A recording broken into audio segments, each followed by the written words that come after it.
말씀의 제목은 하나님의 영광을 회복합시다 라는 말씀의 제목입니다. 알아서 합시다. 하나님의 영광을 회복합시다.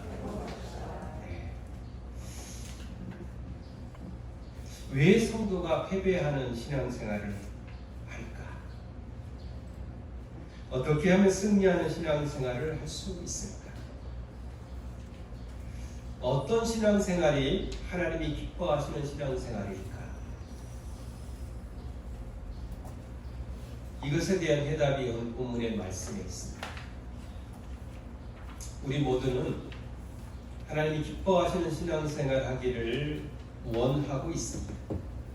그런데 마음은 원하고 있지만 어떤 신앙생활이 하나님 기뻐하는 신앙생활인지 깨닫지 못해서 우리가 우리의 신앙생활이 패배하는 신앙생활을 하고 있었다면 오늘의 말씀은 우리에게 아주 중요한 도전과 은혜를 주실 줄 믿습니다.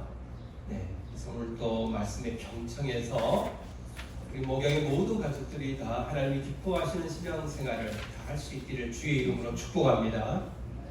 네. 오늘 말씀의 내용이 그렇습니다. 이스라엘과 블레셋과의 전쟁 사입니다. 블레셋은 팔레스타인을 이야기하죠. 그런데 이 두 나라는 이스라엘이 가나안 땅에 들어가면서부터 대대로 원수였습니다. 그래서 이 두 나라 사이에 자주 전쟁이 일어났는데 그 전쟁에서 어떤 때는 이스라엘이 이기고 어떤 때는 팔레스타인이 이겼습니다. 블레셋이 이겼습니다. 어떤 때 이스라엘이 승리했고 어떤 때는 이스라엘이 패배했다는 거죠. 여기서 이 전쟁에 대한 분명한 공식이 있습니다. 여러분 설교 노트에도 제가 기록이 났습니다만 이스라엘 전쟁에 있어서 분명한 공식이 뭐냐면 이스라엘이 하나님을 멀리하고 타락했을 때는 패배하게 하십니다. 그러나 이스라엘이 하나님 앞에 바로 섰을 때는 승리하게 하셨다는 거예요. 결국은 우리의 삶도 동일하고 이건 성경 전체의 메시지이기도 합니다. 하나님의 말씀에 순종하면 축복이요 승리의 삶이지만 하나님의 말씀에 불순종하면 저주요 패배의 삶이라는 것이 성경 전체의 메시지이고 그것을 이스라엘 전쟁을 통해서 우리에게 분명하게 보여주고 계십니다. 구약의 이스라엘의 민족의 신앙생활은 우리에게 오늘날 영적 이스라엘 된 교회, 우리 한 사람 한 사람을 향한 도전이고 교훈입니다. 어떻게 이스라엘이 하나님 앞에 바로 섰을 때는 이렇게 승리하게 하시는구나, 복을 주시는구나. 그런데 이렇게 우상 숭배하고 하나님의 말씀을 멀리하고 하나님 경외하지 않았을 때는 패배를 맛보게 함으로 오늘 우리에게 어떤 삶을 사는 것이 승리하고 하나님 기뻐하는 삶인지에 대한 분명한 도전을 우리에게 주시고 계신다라고 할 수 있겠습니다. 오늘 본문을 살펴보면 이 본문 사무엘상 4장에서도 이제 이스라엘과 블레셋과의 전쟁이 일어났는데 1차 전쟁에서 이스라엘이 패배하고 4,000명이 죽게 됩니다. 그러면 우리가 이스라엘의 전쟁사에 공식을 이미 말씀하신 대로 하나님 앞에 순종하면 어떻게 되고요? 승리했고 불순종하면 패배했다는 공식에 대비해서 볼 때 분명 이스라엘이 패배에는 배후에 분명한 배경이 있습니다. 원인이 있다는 거죠. 그 원인이 사무엘상 3장 1절에서 찾아볼 수 있겠습니다. 우리 한번 보죠. 같이 한번 읽어보겠습니다. 사무엘상 3장 1절 시작.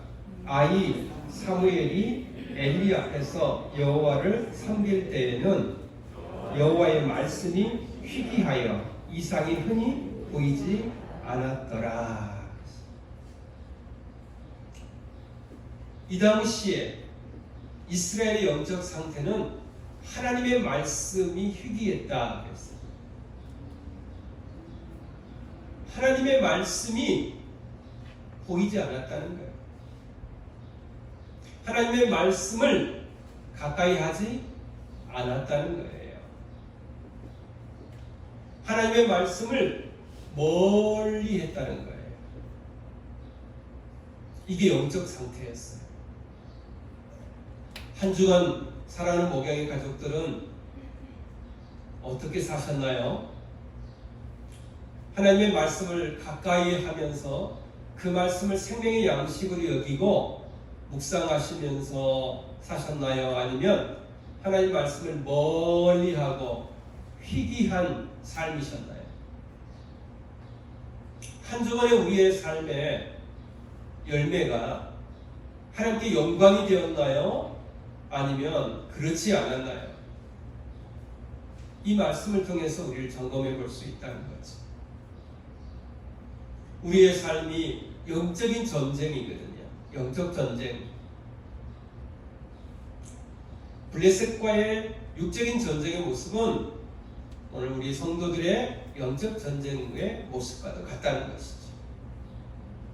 만약에 우리가 하나님 말씀을 멀리하고 우리의 삶 속에 여호와의 말씀이 희귀한 삶이었다면 우리는 보이지 않는 영적 전쟁에서 패배하는 생활을 하고 하나님 앞에 영광의 삶이 되지 못하였다, 이렇게 결론 지을 수 있고, 우리가 하나님 말씀을 늘 가까이 하고 묵상하며 동행하는 삶을 살았다면 우리는 하나님 앞에 온전히 영광을 올려드리는 승리의 삶이었다, 이렇게 우리가 판단할 수 있을 것입니다.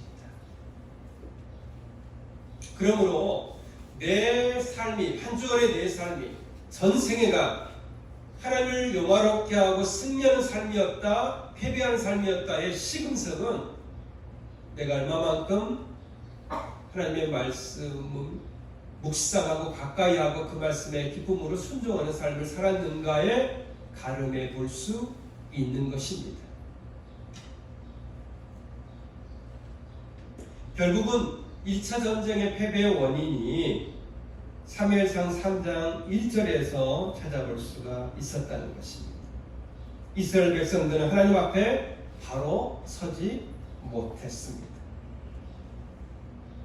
이 말씀, 여호와의 말씀이 희귀했다, 이 말씀은 이스라엘 백성들이 하나님을 멀리하고 가까이 하지 않았다는 결정적인 증거가 됩니다. 결국은 우리가 이스라엘 승리, 전쟁의 승리의 공식, 우리가 말씀드린 대로 하나님을 가까이 하면, 하나님께 순종하면, 하나님과 함께하면 승리였고 축복의 삶이었지만, 하나님을 멀리하고 그리고 불순종한 삶은 패배와 저주의 삶이었다는 것이 드러나고 있는 것이죠. 이것은 비단 블레셋과의 전쟁이 한 사례만 보여주고 있지 않습니다. 여러분, 여호수아서 6장과 7장을 보게 되면 여리고 성과의 전쟁, 그리고 아이 성과의 전쟁의 말씀 이야기가 나오는데요.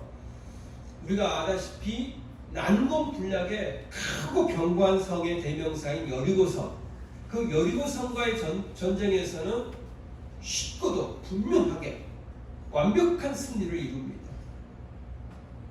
그런데 7장에 이르러서 정말 보잘것없고 작은 아이성과의 전투에서는 크게 패하거든요. 그 이유에 대해서 여호수아 7장 21절은 그 사이에 이스라엘이 범죄하여 내가 그들에게 명령한 나의 언약을 어겼다, 그렇게 말하고 있습니다. 거기에 대표적인 범죄가 아간의 범죄예요.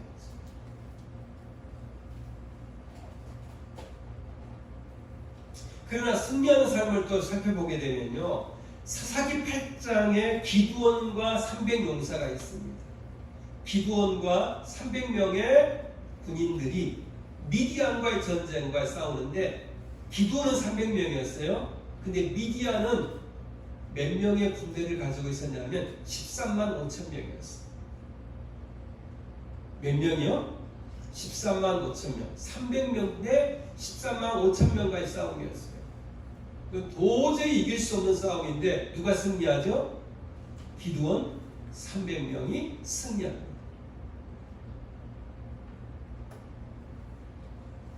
그러므로 하나님이 함께 하시면 승리합니다. 할렐루야. 하나님이 함께 하시면 승리합니다. 이것이 이스라엘의 전쟁사는 결코 세상적인 논리와 방법으로 승리하지 않고 있다는 것을 보여주고 있는 거예요. 구약의 이스라엘의 전쟁사를 또 이스라엘 역사를 우리가 배워야 할 이유가 어디 있겠어요? 남의 나라에. 근데 그렇지 않고 하나님께서는 이 성령 이스라엘의 나라를 세우셔서 두 가지 목적을 우리에게 주시는 거예요. 하나는 장차 육신의 옷을 입고 이 땅에 구원자로 오실 하나님의 아들이신 누가 오실 거예요? 그리스도가 오실 육신의 통로로 이스라엘 나라를 사용하시고, 또 하나는 이스라엘 통해서 우리를 교훈하시는 거예요. 이스라엘이 하나님 앞에 대하는 중심의 태도와 그 자세를 통해서 복 주시기도 하시고 심판하시고 하시는 모습을 통해서 영적 이스라엘은 우리가 하나님 앞에 어떤 자세로 하나님을 경외하고 섬길 것인가를 교훈하기 위한 반면교사로 사용하고 계십니다.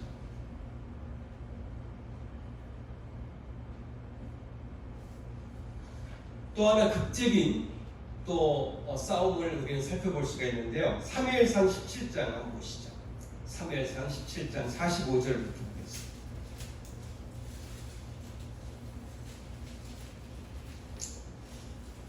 누구의 싸움이냐면요, 다윗과 누구죠?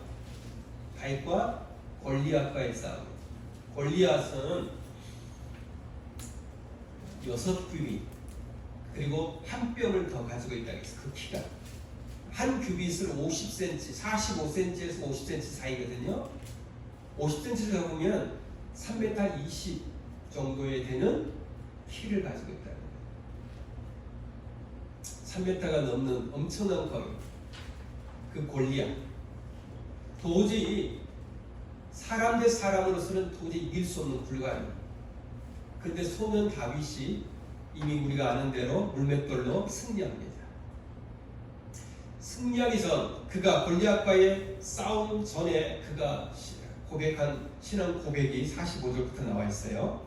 우리 한번 읽어보겠어요. 시작. 다윗이 블레셋 사람 골리앗에게 이르되 너는 칼과 창과 단창으로 내게 나아오거니와 나는 만군의 여호와의 이름 곧 내가 모욕하는 이스라엘 군대의 하나님의 이름으로 너에게 나아가노라. 오늘 여호와께서 너를 내 손에 넘기시리니 내가 너를 쳐서 너희 목을 베고 블레셋 군대의 시체를 오늘 공중에 세워 땅의 들짐승에게 주어, 그 다음 뭐예요? 온 땅으로 이스라엘에 하나님이 계신 줄 알게 하겠고. 47절 다 같이 시작. 또 여호와의 구원하심이, 다른 말하면 전쟁에서 승리가 그 말이에요. 구원하심이 칼과 창에 있지 아니함을 이 무리에게 알게 하리라. 전쟁은 여호와께 속한 것인즉 그가 너희를 우리 손에 넘기시리라. 할렐루야. 이렇게 말하고 달려가서 물맷돌로 그 대단한 감히 넘볼 수 없는 태산 같은 골리앗을 넘어뜨리는 승리의 사건을 우리는 잘 압니다. 그러니까 이런 모든 그 사례들은 여러분 성경을 이 관점에서 보게 되면요, 엄청나게 많은 사례들을 보여주고 있습니다. 이 관점으로 보셔야 돼요. 성경을. 하나님의 중심의 삶을 살았을 때는 어떤 자리에 있든지 아무리 적이라 할지라도, 도저히 넘을 수 없는 태산 같은 문제라 할지라도 넉넉히 승리하고 이길 줄 믿습니다. 할렐루야. 사랑하는 여러분, 인생에 있어서 우리는 크고 작은 문제들이 우리 앞에 서 있을 수 있어요. 근데 어떤 문제는 도저히 견딜 수 없고 이길 수 없는 어떤 문제라 할지라도 문제의 크기에 상관하지 않습니다. 내가 얼마만큼 하나님 중심으로 나아가느냐, 여기에 있는 줄 믿습니다. 왜냐하면 전쟁은 여호와께 속한 것인즉 이라고 말씀하신 대로 모든 인생의 문제의 승리는 하나님께 속한 줄 믿습니다. 그러면 내가 하나님 중심의 삶을 살기만 하면 승리할 수 있는, 이건 너무도 분명한 공식입니다. 진리.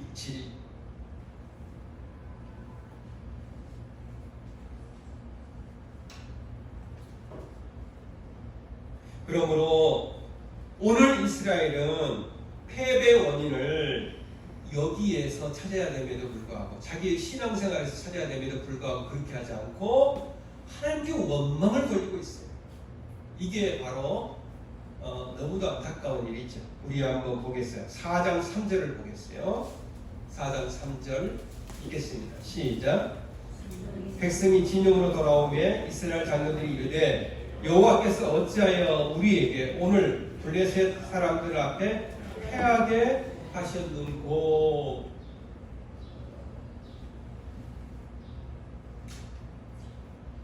패배의 원인을 하나님께 돌리고 있는 거예요.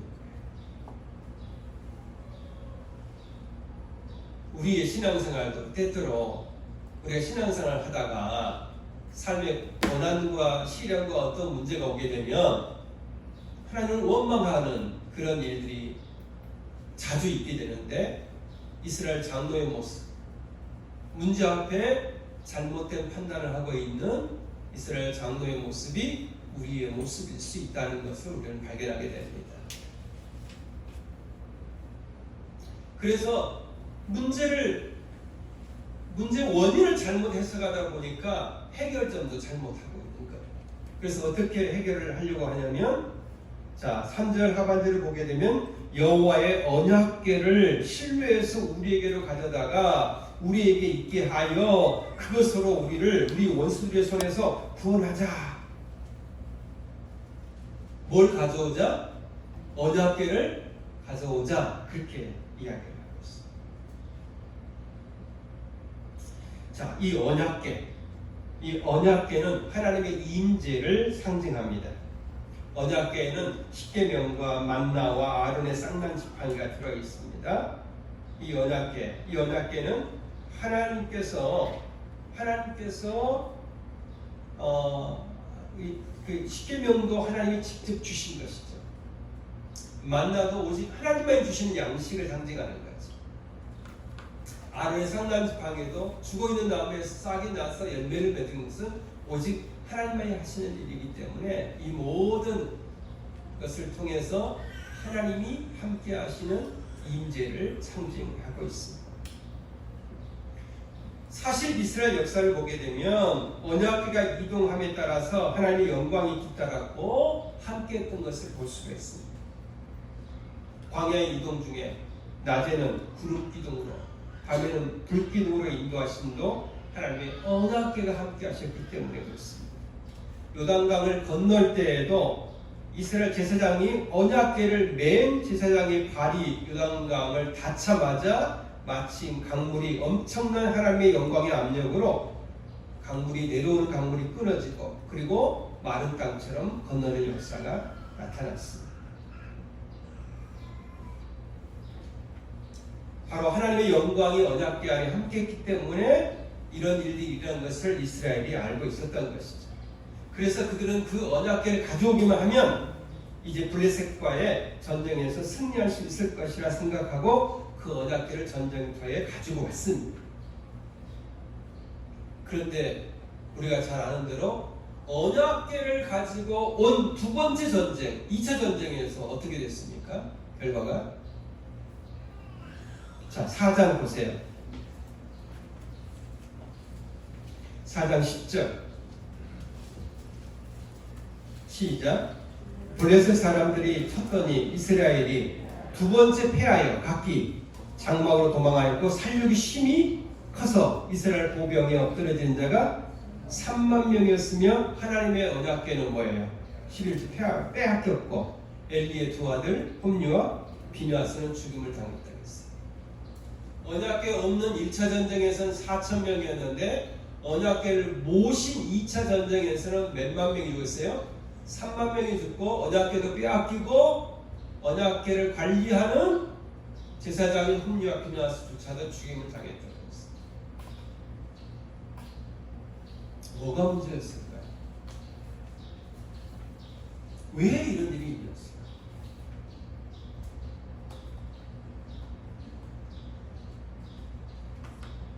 거기에는 두 번째 문제가 있습니다. 아주 큰 문제가 있어요.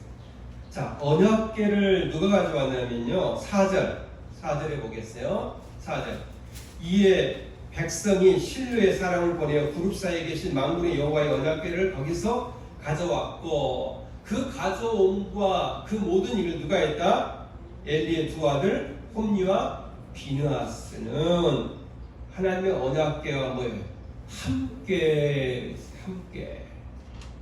거기에 있었다. 그러므로 그 언약궤를 관리하고 그 언약궤를 함께 동행했던 그런 사람이 누구였어요? 홈리와 비느하스라는 제사장이었어요. 엘리의 두 아들, 엘리 제사장의 두 아들, 그들도 제사장인 것이죠. 그런데 그들에 대해서 성경은 이렇게 선언합니다. 2장 12절.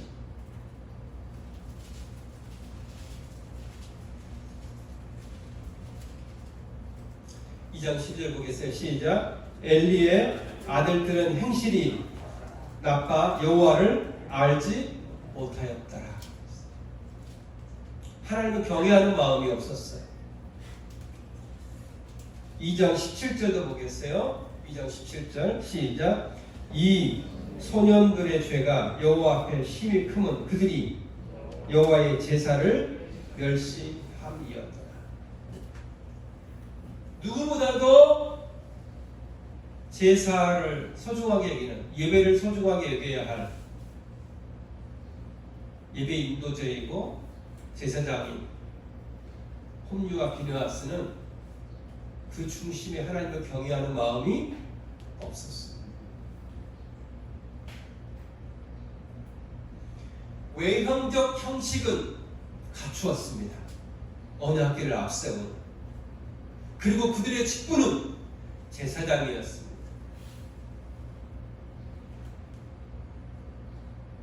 그럼에도 불구하고 그들의 중심은 하나님을 경외함이 없었다는 것이 문제가 있습니다.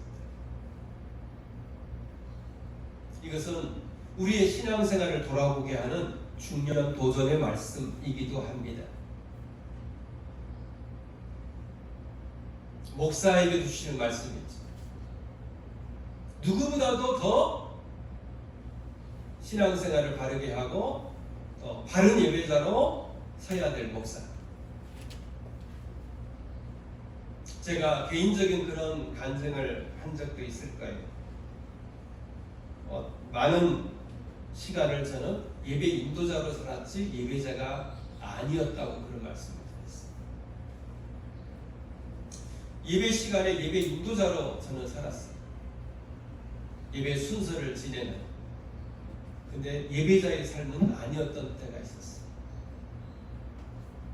그런데 하나님께서 저를 사랑하셔서 이 부분을 고난을 통해서 깨닫게 하시고, 그리고 저로 하여금 예배 인도자가 아닌 예배자의 삶을 요구하셨고, 그 후로 저는 예배자의 삶을 살게 되었어요. 예배 인도자와 예배자는 너무도 큰 차이가 있습니다.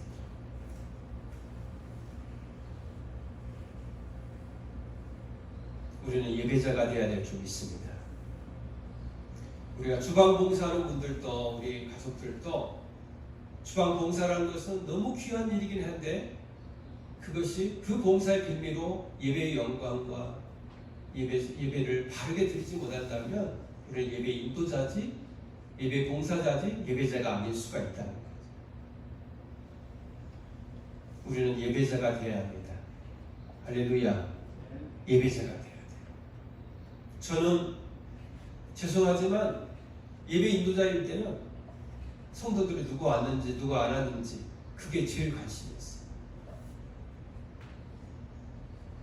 자리가 많이 비어 있으면 너무 괴롭고 예배에 집중하지 못하고, 그러다가 그 모든 것을 내려놓고 아무도 오지 않으셔도 나 혼자만이라도 하나님 앞에 온전한 예배자로 서리라. 하나님의 은혜가 내게 임했어요. 그래서 어떻게 하든 예배자. 오늘 또 저는 우리 한 장로님 기도 한 구절 한 구절이 저는 은혜가 되었어요. 제가 의도적으로 아멘하는 게 아니에요. 찬송 하나하나. 오늘 또 예배를 찬양을 인도했던 우리 효섭이 형제의 찬양이 너무 은혜가 됐어요.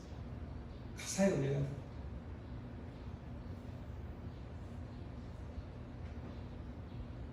매 순간 하나하나 제게는 전부를 중심으로 드려지는 예배의 시간. 비단 이 시간만이 아니라는 거죠. 우리 일평생 예배자가 되길 축복합니다.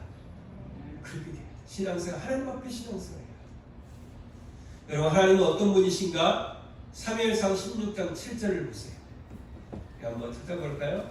사무엘상 16장 7절. 사무엘상 안에 있으니까 찾아볼 수 있죠. 자, 읽겠습니다. 시작.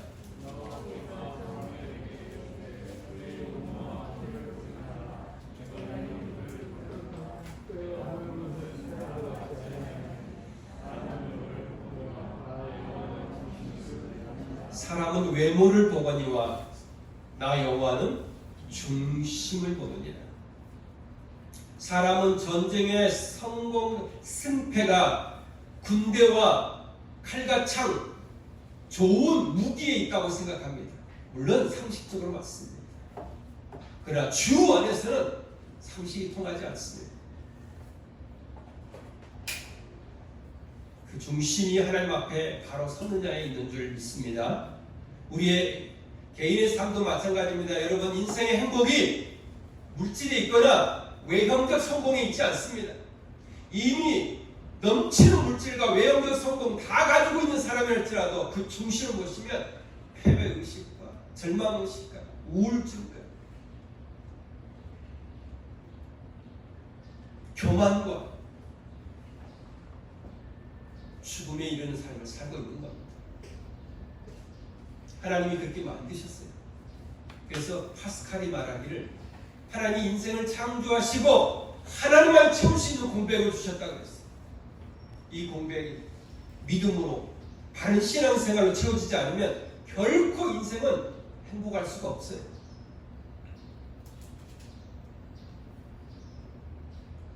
사랑하는 여러분, 인생의 성공과 실패, 승리와 패배, 진정한 복과 저주, 하나님께 있음을 믿으시기 바랍니다. 하나님께 있습니다. 정말 행복하고 의미있고 복된 삶을 살려면 그 모든 것을 가지고 계신 하나님께 가까이 가야 될 줄 믿습니다. 하나님 중심의 삶을 살아야 돼요. 사람을 외모를 보거든요. 우리가 깨어있지 못하면 그리스도인이라 할지라도 외모를 보게 되어 있고 외형을 추구하게 되어 있고 육적인 것을 추구하게 되어 있어요. 그래서 깨어있어야 하는 거예요. 그래서 말씀으로 깨어있어야 되는 거예요. 그래서 기도해야 되는 거예요. 그래서 끊임없이 주와 함께하는 삶을 살아야 되는 거예요. 그러지 않으면 우리는 사람이기 때문에 하나님 말씀하셨잖아요. 사람은 외모를 보거든요.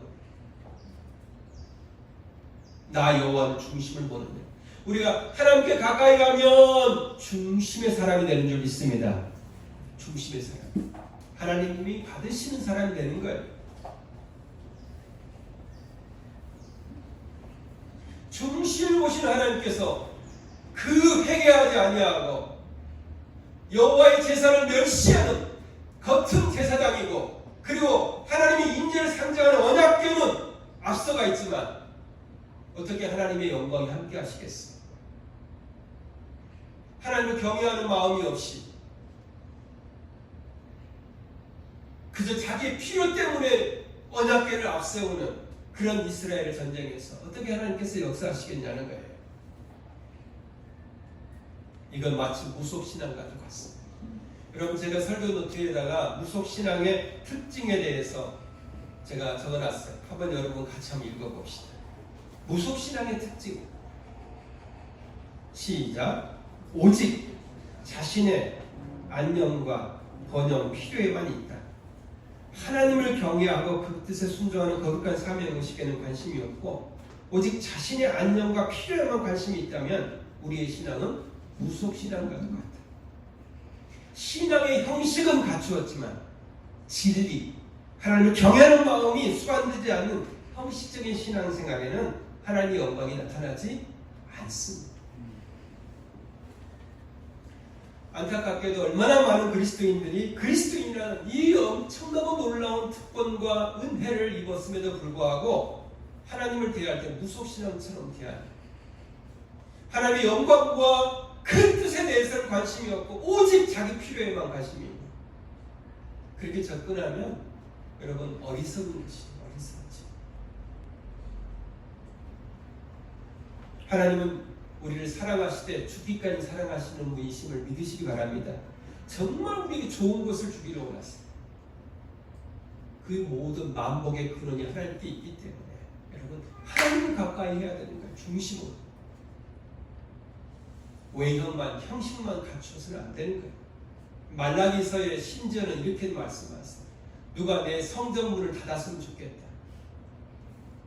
중심으로 하나님께 예배하고 영광을 돌리는 삶이 아니라 하나님도 그 총독도 받기 싫어하는 저는 양, 저는 염소, 병든 것 갖다 드리면서 하나님 받으세요. 그리고 복 주세요. 이런 식의 신앙생활, 변질된 신앙생활로 전락했다는 거예요.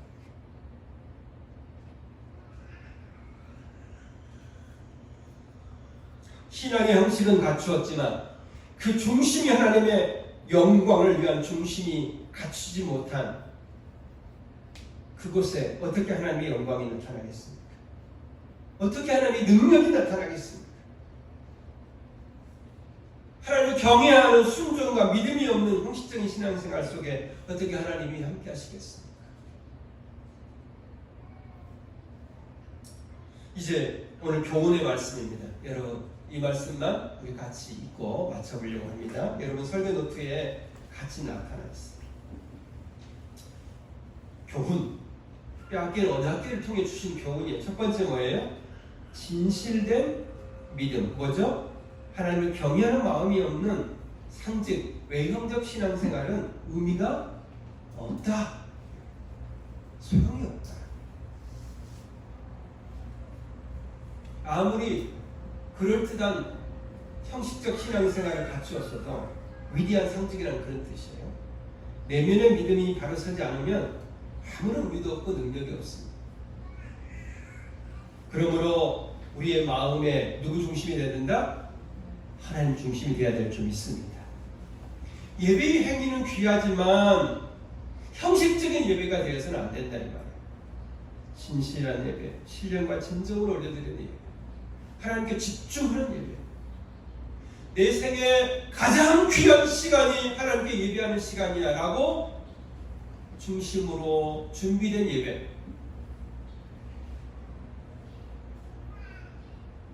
이런 예배를 하는 기뻐하세요. 이런 중심을 가지고 있다면 숙제처럼 예배자로 나올 이유가 누가 있겠어요? 아무리 힘들고 어려워도 예배 영광을 사모하지 않겠냐는 거죠.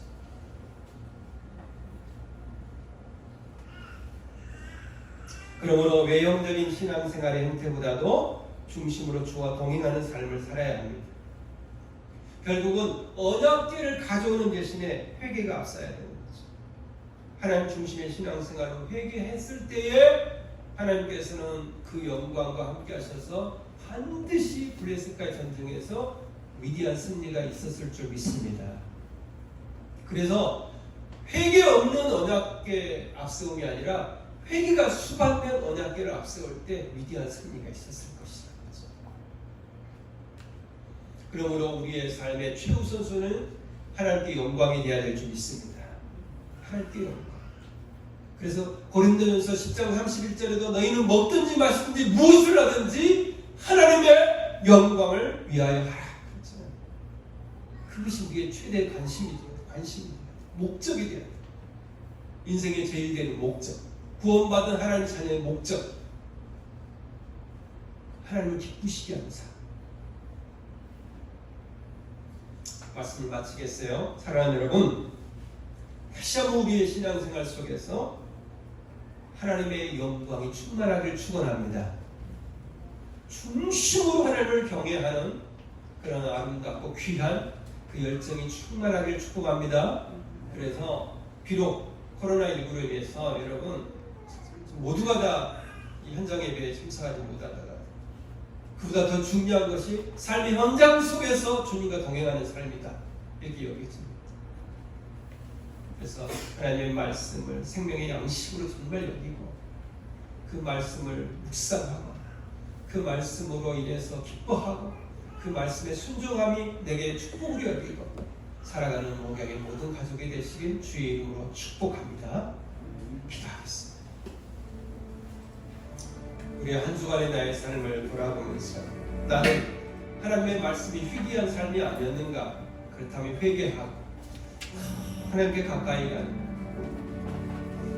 가까이 감이 내게 복이라. 시편 73편 28절의 말씀입니다. 정말 주님과 동행하는 신령한 삶이 제 삶이 제 생활이 되게 해주십시오. 그렇게 기도하고 만약에 부족함이 있었다면 회개하는 시간 2분이라도